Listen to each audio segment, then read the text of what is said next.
পরিকল্পিত বনায়ন করি সবুজ বাংলাদেশ গড়ি এই প্রতিপাদ্যকে সামনে রেখে রাঙ্গামাটি রাজস্থলী উপজেলার বাঙ্গালহালিয়ায় শুরু হয়েছে বাংলাদেশ সেনাবাহিনীর মাসব্যাপী বৃক্ষরোপণ অভিযান 2026।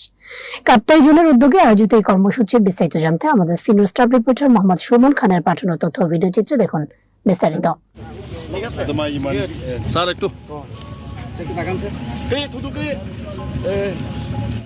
পরিবেশ সংরক্ষণ, সবুজায়ন এবং জলবায়ু পরিবর্তনের বিরূপ প্রভাব মোকাবেলায় গণপ্রজাতন্ত্রী বাংলাদেশ সরকারের দূরদর্শী উদ্যোগে এবং বাংলাদেশ সেনাবাহিনীর পরিচালনায় শুরু হয়েছে এই বৃক্ষরোপণ অভিযান। এ উপলক্ষে রাজস্থলী উপজেলার 3 নং বাঙ্গালহালিয়া ইউনিয়নের বাঙ্গালহালিয়া বান্দরবান সড়ক প্রাঙ্গণে এক বর্ণাঢ্য উদ্বোধনী চারা বিতরণ অনুষ্ঠানের আয়োজন করা হয়।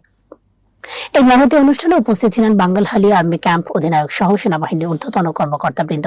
এছাড়াও স্থানীয় ইউনিয়ন পরিষদ চেয়ারম্যান, হেডম্যান, ওয়ার্ড মেম্বার, কারবারি, সুশীল সমাজের প্রতিনিধি, গণমাধ্যম কর্মী এবং বিভিন্ন শিক্ষা প্রতিষ্ঠানের শিক্ষক ও শিক্ষার্থীবৃন্দ এই আয়োজনে স্বতঃস্ফূর্তভাবে অংশ নেন।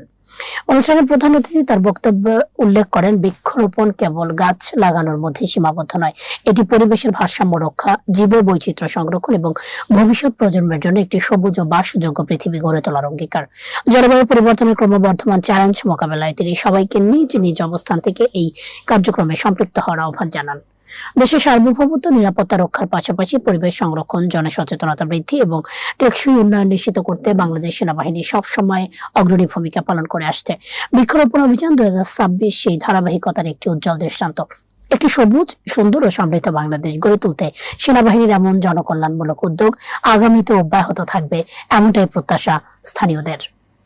Shade so we can live. Trees also give us wood so we can plant. So we can make houses and make fire.